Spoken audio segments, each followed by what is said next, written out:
The bottom right for Team Exxon, he is Gerald. And in the upper left-hand side from Clash, we have got the red Protoss Hellraiser. Yeah, it's a tough map to attack on, right? You know, you've got 3 bases, super safe. The 4th base is set back as well in the choke point. And then whenever you take a base from there, you actually just kind of step in like a little bit further forward, which as you get larger armies is obviously easier to do and safer to do. So every base kind of comes along here quite easily. Like there's nothing that's like, oh no, like how am I going to get this one up and running? So yeah, you really can just end up playing a long game, even if one guy's trying to kill the other guy. You know, they will just maybe not find the openings that they need. That's very possible on a map like this one. Well, we already got a little bit of a difference. So Geralt hid his pylon, and now Hellraiser has to do the age-old question of PvP, like is it real, is it not? And then Geralt's going to go into some Adept pressure, which actually might, further scare Hellraiser, right? If you see Adept as an opener, it's, one of the more common openers to go into a 1-base Stargate as well, which is actually what Hellraiser's doing off of Stalkers. But it's something that Geralt's not going to be able to see. You wait for that probe to leave, and yes, he did not see that. So Geralt's not going for a Stargate, to be clear. And if he is, it'd be quite later than Hellraiser, because he has to still take care of this probe. But Hellraiser going for the Stargate, I mean, that could actually get him a pretty nice early game lead. Geralt's apparently not going to be able to do very much of these Adepts unless he, plans a long path around, knowing the Stalkers are already there on the hunt, or even just simply coming across the map to do their own damage. Yeah, and, these Stalkers show up, they poke around a little bit, the Adepts aren't there, there's a Stalker sentry at home, so you're already under a bit of pressure here, right? And it's suddenly you're already thinking about, oh, let's defend this. Maybe you don't think so much about the Oracle. So some things to think about as we do have Hellraiser is currently locked out of his base, but that means that also the Adepts can't get in. So it's kind of a win-win for the moment. Otherwise, I think we look at this right now, and at least there is a shield battery on the way from Gerald, right? Which means that he should be able to realistically hold against the first Oracle. It's whether that second Oracle kind of teams up and finds an opening as well. Exactly. That's when things get really scary.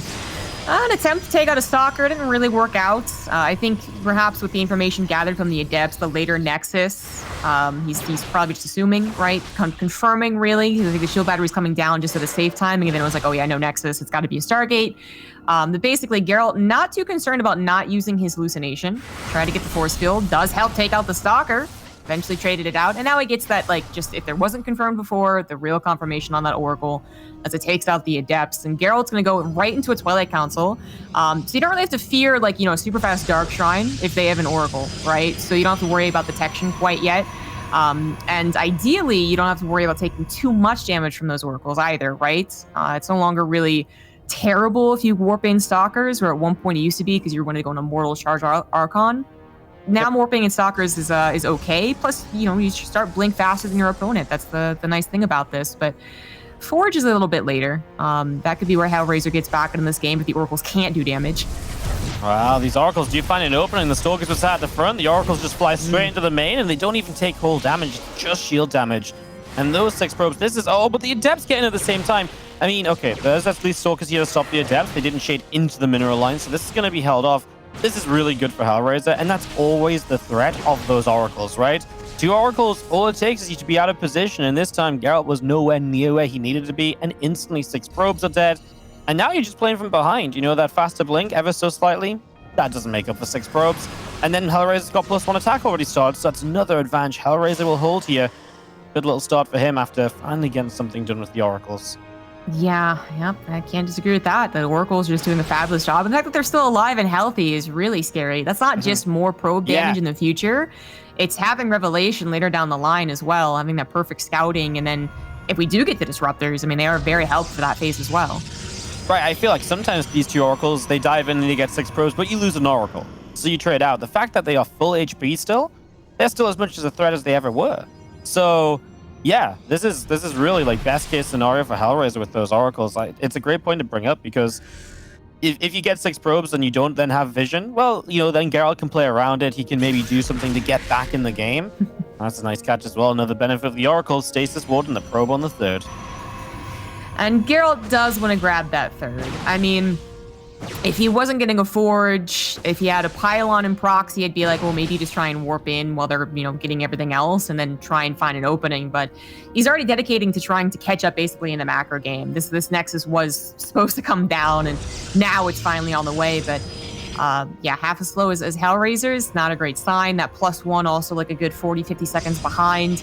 Gerald basically has no advantages, and it looks like Hellraiser is going to try and kill him before he can get to that very awkward and comebacky phase of disruptors, which is a long ways off anyways, because Gerald has to be scared of exactly what Hellraiser's doing, which is getting a decent amount of gateways and then just kind of just like abusing him and bullying him, right?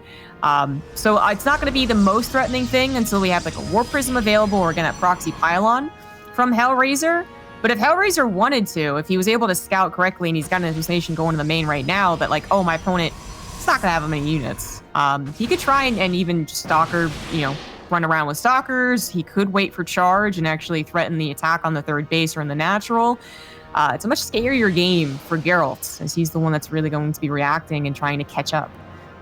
Yeah, I actually love it for Hellraiser again. Just, I feel like when you get the Stalker charge and you get maybe an attack upgrade lead, there's so much you can do. Like, Gerald's got to be so careful with defending. You can't pop your shield battery overcharge too early because otherwise, maybe Hellraiser just backs away and you can come in again and still hit that timing, or maybe, he can just target down the battery. There's so many easy to make wrong decisions, whereas the aggressor, you sort of just look and you're like, oh yeah, I can fight this, or, I can just relocate around here.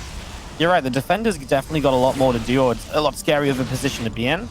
And he's going to go up to Robo Base. That's going to be Gerald's advantage, right? That he'll get to Disruptors first, and maybe that will help him out a little bit. The question is kind of surviving up until then, as the fourth base comes down from Hellraiser. Seems like he won't be overly aggressive. He does have a backup plan to play a longer game. And if that's the case, then I'm not as worried for Gerald as I was kind of alluding to being. I'm a little surprised that Hellraiser didn't try and at least move out once his hallucination saw like, oh, he's actually building probes. Oh, he is, he doesn't have 8 gateways already. And that's kind of like a fake third Nessus. No, he actually just stayed at home. He kept on building stasis traps as well. So Hellraiser is playing a very defensive game. Now, this is maybe him just getting farther ahead, right? Like not trying to play around and miscalculate what his opponent is actually investing into. But I do think that giving your opponent the opportunity to go into Disruptors is always that opportunity for them to come back, more so than just the pure numbers game, right? Of having that many Stalkers or having charge over no charge. But I want to add that Hellraiser, we talked about him doing Void Rays and all that. I remember last time, I was casting and you were hosting, Wardy, and they didn't do it. And then on Romanta's side, I remember specifically that he was a big fan of like basically pushing off Disruptors as long as possible, right? Like he was playing that just run around, rebuild the army style, that's less, tech. It's but it's also less expensive and it has more mobility, and he did a pretty good job with that. So it seems to be just the way he likes to play. But there's no arguing that Disruptors are good. If you get to enough Disruptors, you're supposed to be the one that's better off. Yeah, no, I mean, that's the logical way to play PvP, right? Everyone just goes Disruptors. I'm really intrigued to see what Hellraiser does about it, because I always feel like, the runaround game, well, maybe it should have already started by now. And yeah, he's going to end up on that faster dock trying to help him out as well. Let's see what he can do. Maybe right now when there's still only 2 Disruptors, but it's so dangerous. If you blink in for 2 Disruptors and then the next 2 are already up the ramp and they fire, well, your Stalkers just die. So it's dangerous, or it's difficult even to find the right fight to take advantage of the low Disruptor count, and then before you know it, it's no longer a low Disruptor count. So yeah, especially on this map, it's... Well, let's see how Hellraiser approaches it, because right now I don't really like where it's at. I like some of the other things he has, like the Blink DTs on the way up and so on. That's always going to be useful. It's just, what does this massive Stalkers give you that having Disruptors wouldn't? Yeah, I mean, he did use this eventually very effectively against Mana, I believe it was, right? I'm being serious deja vu, so either I'm really misremembering or I'm actually remembering correctly. Like, it was a great game. There was a stable 4 base for the guy who was theoretically getting to the better army, a decent number of Disruptors. And then as soon as Mana moved out, Hellraiser started to actually kind of use his mobility advantage and started to make the game really a little more topsy-turvy, started to find the Disruptors out of position or just simply unguarded, because it was 8 Disruptors, yes, but only 6 Stalkers, guarding them, so that's not really enough. And I don't know how much of this is really a dependable playstyle, I guess is the way I'll put it. Like, it just seems like Disruptors, although, yes, they're a little bit, you know, I don't know if they're just, you know, I don't know if you can actually count on Disruptors 100% of the time, right? They're either hit or miss, literally. But I do think they're more dependable than... yeah, exactly. Something like this, where you lose suddenly just 15 Stalkers, right? And then it might be game over. But that was one great shot. He's going to win another one. Disruptors getting awfully far ahead of themselves. And this is where Hellraiser really did start to find advantages against Mana. That bottom left, exactly the same tactic, basically. A ton of DTs and a ton of Zealots. This time going to a third Nexus. There's a couple of units, actually more than a couple of units, and static defense. And that is going to be safe for now. But when you have that many DTs with Blink, I mean, is anything truly safe? No, nothing is truly safe, but if Gerald just sits back, right, Hellraiser almost wants to bait Gerald into moving forward too quickly, right? Because that's where he wins, because then the DTs do step behind you. That's when the Zealots do get to charge in. But what if Gerald just sort of sits back defensively and doesn't move back out as much, builds up into carriers, the Stargate's on the way? Yeah, okay, you maybe want to try and get toward a 5th base, but I think you can even start doing this on 4th base. If 5th gets cancelled a couple times, that's okay, because you are eventually ending up on a better army here. And those extra bases of Hellraiser don't count for much, although this is weird. These Stalkers apparently just weren't figured out, so he's going to find all of the Disruptors, and they all go down. Even the last one, it gets a couple of units. The DTs are deflected, but obviously you just lost the entire advantage that you maybe had in some way as Gerald. Now you're fighting with less Stalkers versus more Stalkers, and that doesn't work out so well. I thought that was intentional, you know, and the farther the Disruptors went, I was like, uh-oh. That was definitely not.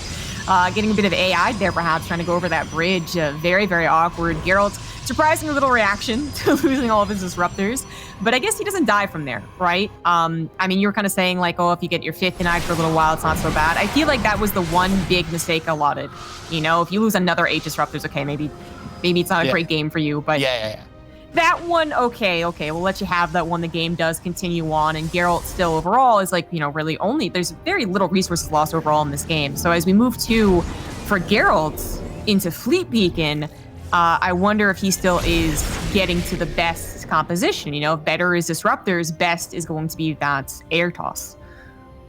Yeah, no, it's, we've seen how good carriers and stuff can be, right? So I still like his progress, just, I mean, the fact he has to rebuild the Disruptors basically stops him from building the air army, right? And now he gets baited to the left-hand side. Stalkers dive in on the right, and now a 4th base goes down.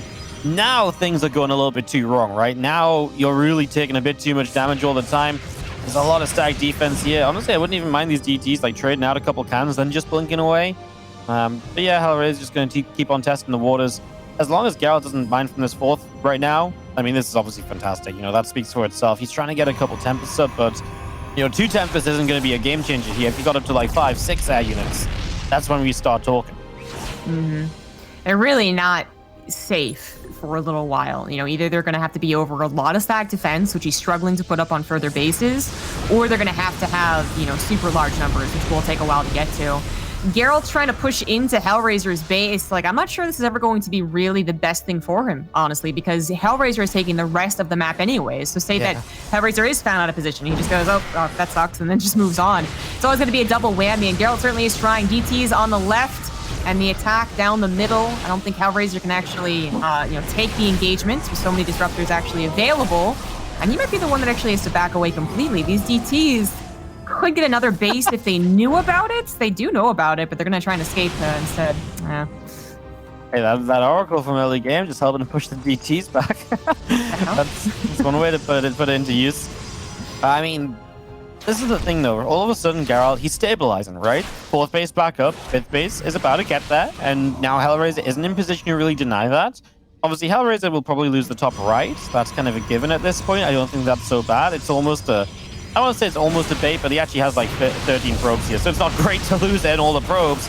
But he is going to use it as an opportunity to move down to the bottom left and then maybe take Geralt back down to a 4-base scenario and again just try and stay ahead on those numbers. But there's also DTs working elsewhere, so Geralt is putting his own action on the map right now. And I just love how patient he's been, just slowly getting himself into a position where he could also put on similar pressure to what Hellraiser is doing. It's really important that Gerald had more than one thing going, basically. I mean, he does lose the Nexus, but maybe he can still take an okay fight, an aggressive blink forward as the rest of Gerald's forces are coming forward. That might have been a mistake. Disruptors, at least one getting an okay shot, but the other one kind of whiffing. And it looks like Hellraiser is going to be able to escape, but Gerald If he can take something down with him. Oh, no, I think he was going to use his DTs to get those disruptors, but there is an observer available. And Hellraiser, by the way, just continues to expand. He just lost that middle left nexus and was like, I'll just take the bottom left instead.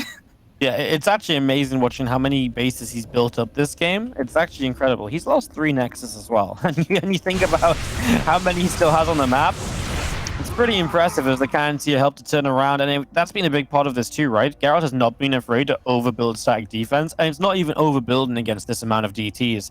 He's making sure he's very safe, very secure. These DTs can't be a major issue. And it has bought him a lot of time, multiple times over on different bases. I mean, hey, this bottom left base would have been dead multiple times earlier if he hadn't had all those counters and stuff in position. For sure. A little bit of a mistake there, not taking care of an observer, I think. That's what really confirmed to Hellraiser that he could do this, but Gerald's going to try and come in from behind. Hellraiser has sight on this, so a disruptor dies, but at least he scouted it. So now what is Hellraiser's choice going to be? He has one single disruptor that is going to not grab anything, actually. Barely. And that is going to force Hellraiser to try and escape, looks like through the middle. And most of the Stalkers, once again, will be able to escape. I mean, that has always been the benefit of his style of play, is that it's super mobile. Super mobile, continue to move around. He's not even trading that badly as well for having been on the worst composition. It's about 2,000 resources loss difference, and when Hellraiser's been controlling the income for 10 plus minutes, that's kind of okay. So, still liking it a lot for Hellraiser. He's got money in the bank to spend, but he still is always only going to be 1-2 bad disruptors away from then having an army that's just not quite overwhelming, and then Gerald gets on the map with a way better army, and that's my most concerning thing for Hellraiser right now. He dives down over here, but the disruptors are going to get those zealots, and the Stalkers are back on the right side, but again, stack defense is buying a lot of time. And one thing we haven't mentioned too is we do have some skirmishes, not based around disruptors. The upgrades are kind of severe. Hellraiser working on 3-3-2? 3-3-3, my god, yes. Yeah. Completely upgraded against just 3 attack for Gerald and about to be 1 shield. So even with the static defense, for instance, in that last fight, looking like it should help his Stalkers, I mean, that is a really severe upgrade lead for Hellraiser, and that's going to be scary as Gerald finally tries to split up his army in the correct way, which has been a real struggle for him, the past 10 minutes. It's going to be actually harder than it looks. This is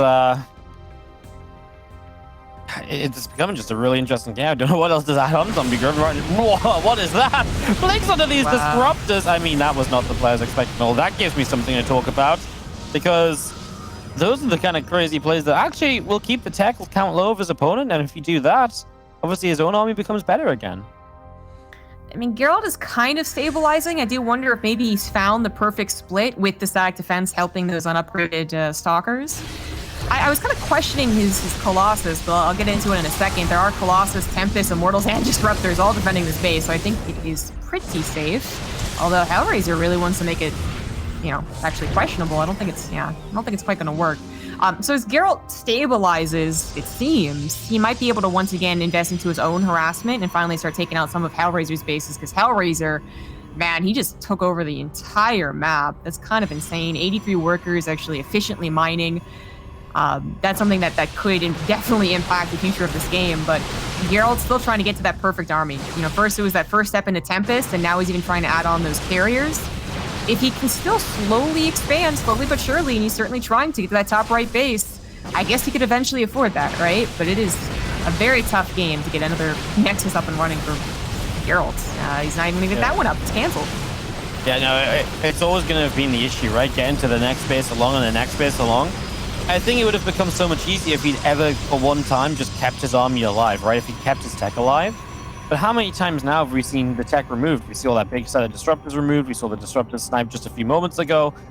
And okay, like he's added some Tempest on, they never went down, but it just feels like he's never at once had the big army just to sort of take that big step forward and really stand and hold a base, while not leaving other bases around the map alone and kind of, well, vulnerable. I wonder if it would have almost been better for him to go to the left side, by the way, because then he could have maybe taken 2 bases instead of this one on the right. I don't know. Yeah, I see what you're saying. I do think that's where, I think it's what he has to do, He's got a decent amount of stack defense to the right. It's the left that's a little more vulnerable, so why not just start moving to the left, right? Like, use your main army as your your defense, right? It must be such a frustrating playstyle, you know? Like, I don't think Gerald is playing against this too often, or this severe, right? Like, we do see choices made, especially if, like, for instance, Hellraiser was behind in the early game. Maybe this is something he was forced into. But usually you don't see someone just stick with it for this long and be like, no, I'm just going to continue building Stalkers. They're the best thing ever. Which apparently they are. Actually, bigger battle about. Oh my god, he just got so many disruptors with that. 2 disruptors left over for Gerald, and are they out of shots? No, he just actually clears everything up without him. Yeah, I mean, a couple of really crazy moments here, there, and everywhere at this point in time. Hellraiser has just got so much money. To kind of come back to what you were saying, you're right. It's almost like this is the style you see when someone falls behind, they need to kind of get back in the game. But Hellraiser chooses to play this style from the start, and Gerald's like, man, this army, it's not meant to have to deal with nonsense like this. And yet here we are, Zerg charge through, disruptor shots are dodged. This is the one thing I feel has always been scary, this kind of larger army. When you're forced into a larger fight, the disruptor connects as well. I mean, Gerald finding his opportunity to come across the map. Maybe this is his moment. It's still kind of like a surprisingly fragile army, though, right? Like it's powerful and fragile, right? It's the Tempest could go down pretty quickly. The Colossus, you know, aren't actually that effective against Stalkers. Like, it was something I was going to comment on earlier. It was like Colossus were an interesting choice. I would have figured either honestly more disruptors, or if you want something a little more A movie, to be honest, because you've been dealing with so much harassment, Immortals, but. And with Colossus, but I actually think he had to be properly scared, especially because he doesn't know where the other army is. And there's an aggressive blink forward, taking out 1, 2 disruptors, but not the third one. Oh, fantastic shot there. And Gerald is going to capitalize. That is a devastating blow to the soccer count of Hellraiser, but how many gateways does this get on? 20 gateways? Oh my god, when did that happen? He can rebuild an entire army. Yeah. He has the money to do so once or twice as well, right? I mean, the gas is kind of getting a little low. Problem is, again, now you're kind of out of disruptor shots. You got 1, maybe 2, and these Stalkers can genuinely get on top of this army, and they kind of kill everything else. There's a little split away. The Stalkers coming around the top side. We're just going to be seeing the stack defense coming into play once again. As Gerald will push this back. Keeping this top right base alive has been huge for Gerald. Finally getting that extra bit of money to really keep this army running. As Hellraiser warps in a whole bunch, and yet again, Hellraiser is maxed out. Yeah, he's not going to stop anytime soon. One thing I've been meaning to mention, but there's so many things happening. The lack of observers from Gerald, I think, has actually been really critical to Hellraiser's success, which I guess I'll hold off on again, because we still have, I guess, a never-ending battle. Hellraiser is just constantly bringing the pressure. Then blink forward past that one disruptor, but the second one gets an amazing shot. No one disruptor shots left over, and one more is going to scare away the rest of Hellraiser's army. He's really trying to pierce through this, but isn't working quite enough. The Colossus can be pulled back, the Tempest pulled back, some DTs even around the action, but there's the lack of observers I was talking about.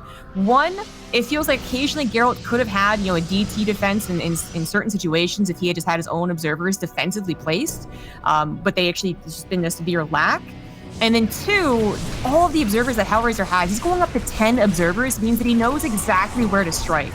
And Geralt, instead of replacing his, I mean, how many has he made in this game? 6. I feel like you've got to have, you know, upwards of 14 or 16 against Hellraiser in the way that he plays. For me, that's an improvement for later. That top right base is so important, but it's going down to the Zealots. They are fully outwitted Zealots, and they're barely not going to get it. They get the Nexus.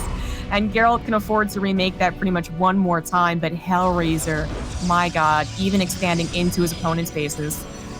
Yeah, I mean, that was the next step along, because Hellraiser is trading worse than Geralt. I mean, as long as these bases don't go up for Geralt, I think Hellraiser is still okay.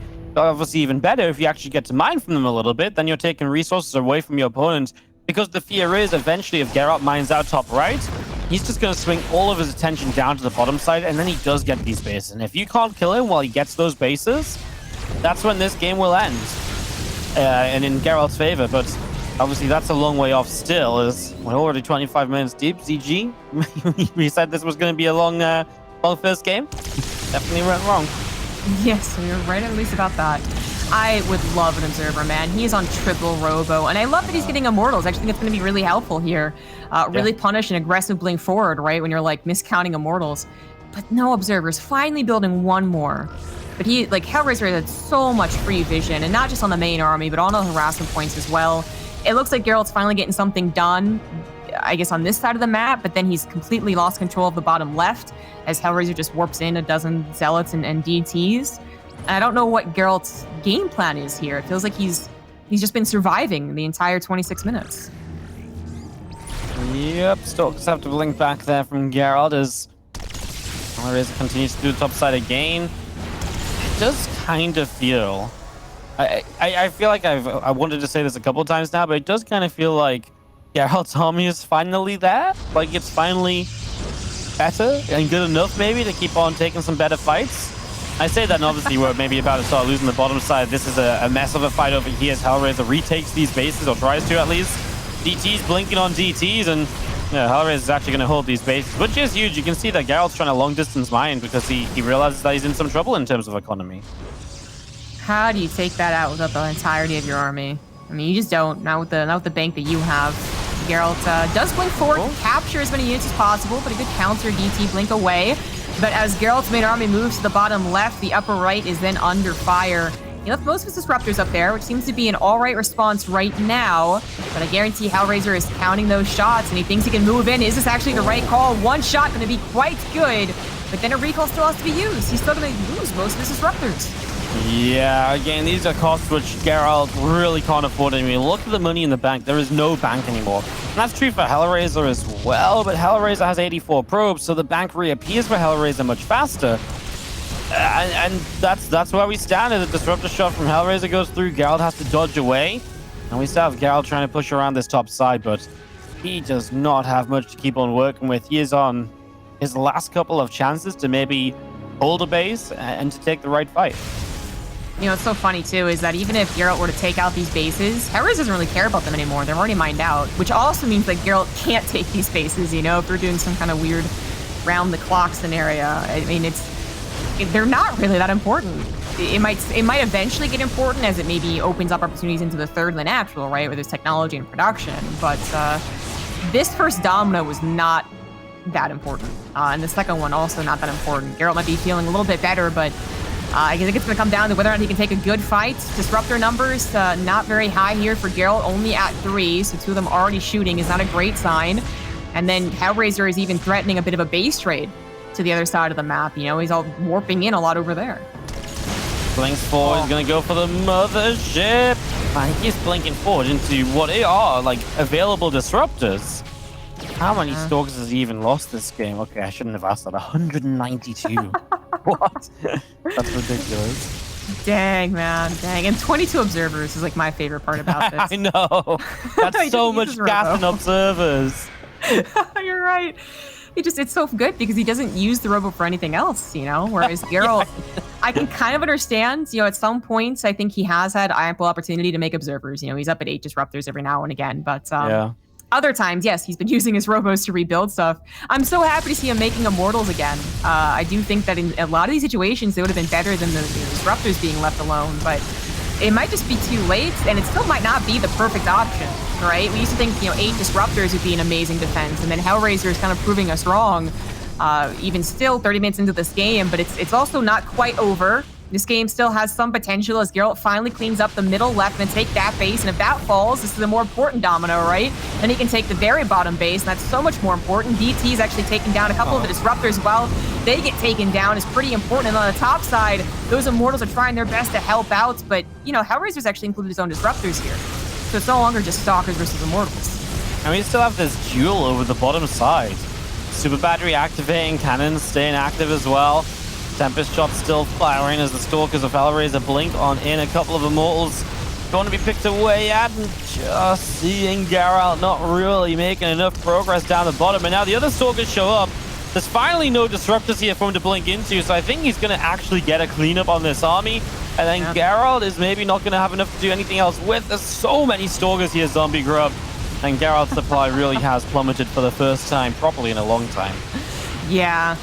Yeah, I mean, there was potential, right? Like, if maybe he had been able to accurately assess to bring his entire army to the bottom left, but he still had so much up to the top right. I mean, he would have to play, like, seriously perfect games, and with so little information, too. I would love to go back over this 30-minute game and check out what Geralt's vision was for most of it, because I feel like he was very, very in the dark, and plenty of opportunities for DTs to get more than they actually should have. You know, very good game about positioning and mini-map awareness and just map presence that's been played out here by Hellraiser. And I think Gerald, he's going to have to respect this style. But then that's so scary, right? Because Hellraiser is also, like, he's really good at cheesing. So you can't just assume he's always going to use this style and, like, prepare yourself for this. We have no idea what the next game's going to look like. But this game certainly seems like Hellraiser's got it. Yep, going to deny this base. Obviously, pretty much everywhere else is on its way to being mined out for Gerald if it isn't already. And at this point, there's just not the splash damage to get rid of all these stalkers, right? So a couple of mortals, they go down. GG is cold, and Hellraiser has kept up this aggression for what, like 15, 20 minutes straight? In the bottom right, as the red Protoss, he is Gerald.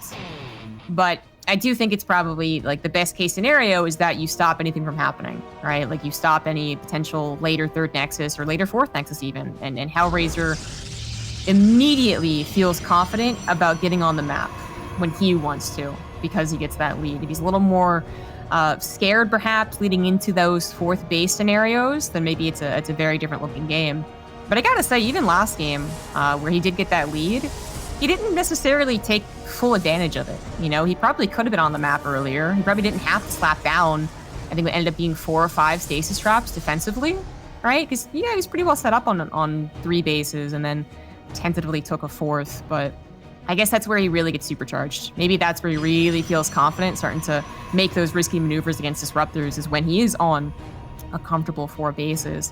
But it's a style that we're going to, I think, see continue to develop. PvP's been changing all the time, it feels like, in the last 2 or 3 years. But as we move into less proxies and less, like, +2 timings, right, thankfully, this last year of PvP has really been a treat, just to see how much people can work with more of the longer macro games. Oh yeah, absolutely. This year of PvP has been like, wow. Like, I think we've seen more. I reckon the average length of game for matchup is probably the longest for PvP than anything else, right? It's how many times have we seen, like, epic back and forth games? And the thing is, it's never like a boring PvP, right? I think I casted one time Gung Fu Bandit playing Need that was an hour long, and I did kind of want to, like, just F10N. But apart from that, like, pretty much always, it's been exciting back and forth, disruptors, DTs, everything. I think it's become a lot of people's favorite mirror matchup, if not favorite matchup sometimes even. Absolutely. Certainly has become one of mine. Now we got something a little bit interesting happening. Hellraiser once again with the 1-base Stargate opener after Stalkers. Isn't that surprising? Oh, Gerald was unfortunately already moving in with his adepts. But then Gerald really changes things up, and he adds on, or he did add on, I'm sorry, he canceled it, my bad. I swear I didn't imagine a robo, but maybe thinking he was going to be contained a little bit more, or was even thinking about one of those kind of cheeky, like, War Prism pushes, but now actually does add on just a Nexus and a Twilight Council, so actually very similar to last game. And I guess the difference is, can Geralt this time take, smaller damage, like, or no damage, I guess, from the Oracles? I guess Twilight Council is much faster, isn't it? Right, and Forge is definitely faster for Geralt. Yeah, this time's gone a lot better, a lot smoother for him. I think just, yeah, I'm not 100% sure why exactly, but last game he was ahead by like 2, 3, 4 seconds on Blink, right? And he was super behind on the +1. Mm-hmm. This time is a bit different. This time Hellraiser is only a single Oracle as well, by the way. I think we saw a lot of Stalker pressure last time around, right? And it was a bit back and forth, and maybe that just kind of throws you make a couple extra units that you didn't actually need to make. Hellraiser gets into the main, and wow, that's an interesting cancel on the shade. I feel like it's almost always worth shading. And with the Adepts, even if they get, like, because it's not going to get, an Adept's not going to get 1 hit, right? So it's going to get at least 2 probes. I feel like that's usually always worth the commitment. Yeah, it's always tricky, though. I mean, if you can actually get into the mineral line, I think it's pretty worth it. If you're just, like, a little outside and the army's there, I guess I can understand the question mark there. I feel like the first time he was in, though, right? Like, to me, he was, like, right on top. Maybe he just didn't feel like he was deep enough. Like, this time he's definitely going to go. But he hits the sentry first, and then he's out of sync for the first probe, so he'll only get 1 kill. That could have been 3 kills. So that was just a little bit of a miss micro from him. All right, Dark Shrine is coming down. I saw the pylon and thought maybe he just used it to warp in later on, but that probe stuck around, didn't it? Actually similar for Geralt. Now, Geralt might actually be using this as an aggressive blink attack, where you just warp in consistently as opposed to moving on. and trying to surprise your opponent in that fashion. It'd be hilarious if he also was doing a Dark Shrine, but I don't expect it in that position. Yeah, it's a gateway. So this is a big problem then. If Gerald is going to say, I'm not going to get a robo, that's something I'm going to cut away from my build because instead I'm going to go for a proxy gateway, that's problematic. I mean, if he was going for a macro build, if you were thinking about a third Nexus, you might add on a robo, like right now, just as like the game progresses, right? But with that proxy gateway, I think this is one of the latest. Oh, no, he's gonna get it. Okay, all right. I don't know if he saw anything suspicious. I don't think he's seen anything at all, actually. Very little scouting. He just gets it at a good time, thankfully. He has a cannon as well, right? So it's like, I mean, at least he would have had something against the DTs in the first place. I was about to say that the Robo is not in a good position, actually, because it's at the front, but then with the cannon behind it, maybe it's all right. Let's see how many DTs warp in. Let's see what actually comes out of this. The only thing is, obviously, across the map, DTs can defend very well here for the moment, so you know, one DT defensively should shut down the Stalker pressure and give Hellraiser a little bit more breathing room as he tries to set up onto that third base much faster than, well, I say much faster, a few seconds faster than Gerald. I wonder if this is just from experience, you know, because his scouting is so limited that it might just be like, yep, I've died, you know, far too easily to this before, so a single cannon could have really been the difference, plus the observer timing from the robo. So DTs are going to grab the third Nexus. Not something that Gerald also could have grabbed, but the way that he's positioned his proxy, it's like kind of awkward to then move all the way over to the right. I think he's got to grab it though. Yeah. Yeah, if you've had your own cancelled, right? Otherwise, Hellraiser just gets way ahead because then he's already a few workers ahead. They actually get to mine properly. Then you're building an extra worker every single time. It's not even worth building workers as Gerald. I mean, in the end, now Gerald's actually going to end up on the faster third base. So and just take it to the right-hand side, too, so away from where those DTs warped in before. All right, kind of a funky mid-game here, you know? Like, with the cannon available, the DTs probably weren't going to do so much, although one of them definitely could have snuck into the main base. And then the robo timing was fine. And then the Blink Stalker attack could have been scarier, but it really wasn't that much of a surprise. It wasn't that much more, I should say, than what Hellraiser was already warping in himself. Plus the just a little bit with the DT, so it wasn't enough to actually push through, which sometimes it can be. And Gerald is just like, okay, I'll take the third and walk away. Maybe use the proxy gateway or something else later, but we are actually going into a fairly even mid-game. Now, Gerald is a little behind on the workers, but his Nexus is faster. His Stalkers are currently in stasis, and that's a little scary, but it's kind of a hard Stalker count to determine. Yeah, he's got a Blink, so... well, yeah, maybe Gerald doesn't take that fight. Okay. Yeah. Has to back away there in the end.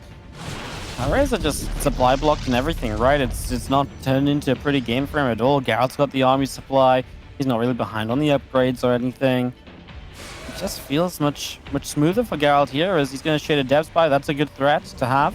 He's actually going to split 2 and 2. 2 into the natural, 2 in the main. If nothing else, going to keep units busy. He's going to start getting some probe kills. Yeah, not too many. A good defensive warp in of units that I guess he was, planning on warping anyway. So 4 probes or 4 adepts is, exactly what you would want, but certainly a distraction. And I do think that Hellraiser's macro was the one that slipped a bit more. I'm glad you pointed out that supply block, because I certainly didn't notice it at first. So Geralt managed to get ahead in workers, has fallen a little bit behind in the army supply, though, as he's the one moving out with the stalkers. That is really important to note. But he's got that proxy gateway, so that could change. He's going to have surprisingly fast warp-ins. I guess Hellraiser just didn't ever scout the proxy gateway, yeah? he's so close to it so far. Yeah, we're going to see a bit of a Stalker fight here. +2 is actually already done from Hellraiser. So for right now, Hellraiser's maybe a little bit better set up to take a fight. He's got +2. There's that one or more from Geralt, but you know what? Hellraiser got a bit more army supply. He has the vision, so does Geralt. They both see each other's army via Revelation / an Observer. Okay. Just feels as though we're just going to get into like a little bit of a stalemate setup for now, which means that Geralt will get up his disruptors, Hellraiser will get up his army to start running around the map like crazy, and we start a repeat game number 1. I think we are going to have that. But, what you were talking about during the not break, but in between the maps was really important, that the avenues of attack are split more on Death Or. It is either left or right, and the middle doesn't have that direct access. It has more direct access, though, once you tear down these rocks, which I'm glad to see that Hellraiser is the one doing that. Geralt's once again trying to add on Colossus, and the best thing I could think of for Colossus was that, yes, it would help against CT Zealot, but that they have that range, right? So they can sit behind the stack defense. I'm guessing that's what he's thinking of. But if this is going to really be like last game, I want to see some more mortals, and I want to make sure that, you know, at least an observer in every base, right? Or around every base, I should say. Because that's where Hellraiser really started to dig in. Big warp into the main base, takes out the cannon. I don't know if he recalled the observer as well. Okay, that's a little awkward. That's awkward. Yeah. That's super awkward. On the left side, his next is definitely going to be canceled. Oh my god, the Immortal didn't go down, so the Immortal actually gets to survive on like 1 HP. He's going to sit in the corner. Now he finds the Colossus for free, though, and you know what? The Robo is right there, Zombie Grub. He has got to deal with pressure across the map, but what if he actually just goes and gets the third base? Because the recall's already been used, right? So, okay, if you Stalkers blink down, this is worth it for Hellraiser, no doubt about it. Take your opponent down to 2 bases while you'll be on 3. Yeah, that's fine. He loses his 4th base, but obviously it's now 3 versus 2, so Hellraiser got into a pretty good spot there. I honestly don't think I like the Colossus because the DT Zealot's just not a threat yet, right? It's Stalkers, and I don't see the Colossus doing that much against the Stalkers this early on. Yeah, I'm in total agreement. I think the Colossus is kind of one of those, like, theoretically, right, in a perfect scenario when he once again has that defense and it's just like sitting behind that, I think it could really help, but we're not quite there yet. Disruptors might have been the way to go. But yeah, more Immortals. Now, I like that Gerald double expands. First of all, he had 1,000 minerals, so he could afford it. And then second of all, I do think he needs to kind of do something risky to catch up. But it's going to be difficult to keep those 4 bases alive against the Hellraiser that you know is going to try and harass you. I mean, Gerald's trying to keep up his own harassment, and just a handful of Stalkers getting 1 cancel and now getting a couple of probes is at least something to distract his opponent because he desperately needs it.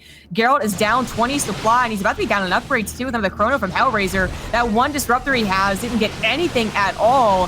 And this is also an off position for Gerald to fight in. The concave is much better for Hellraiser. Yeah, it's one of those weird bases where the aggressor has the advantage, right? And because they're not meant to be able to get up the ramp, but if you get up the ramp, the advantage is yours, and Hellraiser gets that cancel. So, again, as he holds his base back at home, it goes from 3 versus 2 to 4 versus 3 bases. He's staying ahead of base this entire time. And these are meant to be the easy bases for Gerald to take, right? These are meant to be the bases that get up without issue. And right now, he is having a lot of issues. And it all came down to the Prism in the main, because it pulled him away from the left/right side defensively, and that opened the door as Hellraiser back in. That's a kill, no cancel. He even gets one of the pylons. He has just used his blinks. He has to be careful of the Disruptors, and also maybe how he's going to get out of here, but he's going to kill one Disruptor now. Blink is available, and he blinks backwards. Yeah, pulling away with that Disruptor, thinking he's going to be chased after. Still fighting that one. I think what Geralt was trying to do was find the army ahead of time and then think, oh, I have Disruptors on the high ground, so I'll be fine. But the timing just never is in his favor because he's lacking that information. Hellraiser, even like very intentionally in some of these fights, has been targeting the Observer and not just let his DTs do more damage, but to make sure that his opponent doesn't know that he's over on the right side still, just chilling. That is 2 killed Nexuses. That's absolutely terrible. Geralt can afford this as long as he doesn't trade out his army as well, right? Like, that's always been the thing about Disruptors. If they can live, great. You know, we'll eventually replace that Nexus, and I'll just keep an army that's okay, but not getting any bigger. But Hellraiser's also been doing a pretty decent job of trading out army as well, taking down these Disruptors, taking down the Stalker fights. So, once again, Geralt is in that desperate position. It is rather similar to our last map. Yep, no, it's really playing out in a very similar way. And you can see Hellraiser starting to get into the groove now. 5th base gets started over on the left-hand side. And everything just starts to come up really nicely here. Comes together really well for Hellraiser, who's maxed out. So he wants to keep on fighting. Obviously not into Disruptor shots like that, though. He's going to just keep straight up. The amount of Zealots he's moving over there. It's insane. Oh, no, the Disruptors! Okay. A little bit scary when it's the Disruptors on the front line that are shooting. But one got targeted down, the other one not quite, so he had to blink away. Hellraiser still wants to push this avenue, but it does get, ideally it gets scarier and scarier, I guess, for Geralt's defense. You know, he's supposed to have more Disruptors, he's supposed to have more units being warped in. He just can't really afford to do either one. Just a couple more Disruptors, a Colossus that may or may not help. A big surround coming here from Hellraiser as Geralt's left side army had no idea this was Hellraiser's intention. Now Geralt's half army is going to die, and then the other half of the army is going to show up late to the party. Oh my god, he's going to get the base, going to get the Disruptor, and he's going to leave. This is great. It's when you've got your opponent split in 2 places, right? And then you're like, you know what? I've been doing the same thing for a while. Let's just completely change it. What if I just bring everything to one position? Because not only do I catch you outnumbered, I full on flank you, right? And he killed, he got the Colossus, all the Disruptors. I don't even want to talk about how many times this base has died Zombie Grub. I think that's 3 times in a row it's been cancelled, and then there was another one, killed off, not cancelled. It's been cancelled a few times. It's just ridiculous. Yeah, and I said like he could maybe replace his base as long as he's not losing his army, but he keeps on losing his army. He's down to 1 disruptor. This Colossus just feels like it's not going to help. I do appreciate the 3 disruptors on the production tab. I do, but I got to harp on the observer thing again. Like all of these situations they begin because he doesn't know what his opponent is setting up to do. If he had an observer in the middle of that choke point, right? Like he'd be like, oh, he's setting up for a flank, and he would have reacted faster and potentially had his own flank, as opposed to the awkward engagement that it was. But he can't do it. Observers keep getting sniped. He doesn't have his own oracles, and even then, keeping them alive would be very difficult to do. So now, I mean, he's recognized that problem, but it's a hard problem to fix, and your opponent is so mobile and so. Yeah. I mean, like literally all their production goes into observers because they're just remaxing on gateway units. So he's trying with a pylon right now. That gets instantly bopped. And I don't. It's gonna be. I think whoever figures out how to keep tabs on Hellraiser's army is gonna do much better against them. But man, that is difficult to do. Using your disruptors on your own army basically because of the zealots is not comfortable either. 1 disruptor shot on the stalkers hitting very nicely, but the disruptors now running into the stalkers. Easy peasy cleanups there for Hellraiser. Gerald blinks on top, tries to get to the full advantage of that army fight, but at the expense of all of his disruptors, it's not worth it. It would have been fine, right, if then he didn't lose the 4 disruptors that just moved commanded forward at the end. That's the problem. Some of these fights have been sloppy from Gerald, and there's just no real fix in that other than kind of just being like, play a bit better. Like, it's kind of a brutal thing to say, but you can't just let your disruptors wander in when they're not firing or anything, If they're caught in the front lines, they're trying to get a shot off, whatever, but like they're just derping forward ahead of the rest of the army. Disruptors are not meant to be tanks, so mistakes there. I mean, I like these DTs trying to get around. They may get in for some damage, and then there's so many cannons, so maybe not.